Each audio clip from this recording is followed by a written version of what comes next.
দেশে কোনো অনুমোদনহীন হাসপাতাল ক্লিনিক থাকবে না বলে জানিয়ে স্বাস্থ্যমন্ত্রী জাহেদ মালেক বলেন, করোনাকালে জনগণের স্বাস্থ্যসেবা নিশ্চিত করতে সর্বোচ্চ চেষ্টা চলছে।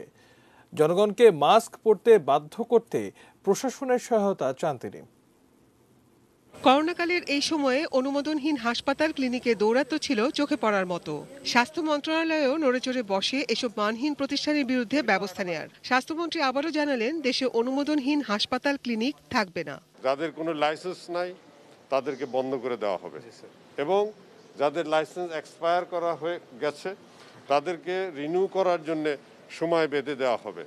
রোববার দুপুরে রাজধানীর কুর্মিটোলা জেনারেল হাসপাতালে ভেন্টিলেটর হস্তান্তর অনুষ্ঠানে এসব কথা বলেন স্বাস্থ্যমন্ত্রী। কোভিড আক্রান্ত সংকটাপন্ন রোগীদের জীবন রক্ষায় ভেন্টিলেটর একটি গুরুত্বপূর্ণ ভূমিকা রাখে।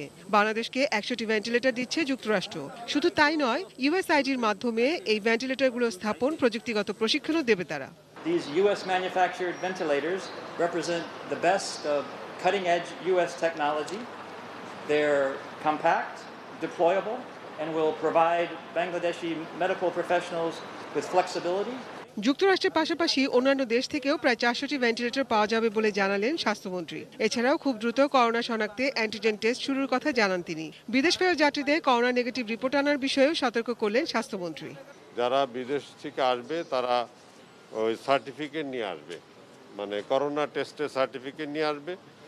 যদি না নিয়ে আসে কোনো কারণে তাদেরকে 14 দিন কোয়ারেন্টাইনে থাকতে হবে, এটা বাধ্যতামূলক। আসছে করোনা সংক্রমণের দ্বিতীয় ঢেউ, তবে সেই ঢেউ সামলাতে মন্ত্রণালয়ের প্রস্তুতিও সম্পূর্ণ বলে জানালেন মন্ত্রী। ওষুধের অভাব নাই, পিপির অভাব নাই, অক্সিজেনের অভাব নাই, হাই ফ্লো নেজাল ক্যানেলের অভাব নাই এবং আমরা প্রায় 400 নতুন ভেন্টিলেটরও সারা বাংলাদেশের বিভিন্ন হাসপাতালে আমরা দিয়ে দিচ্ছি।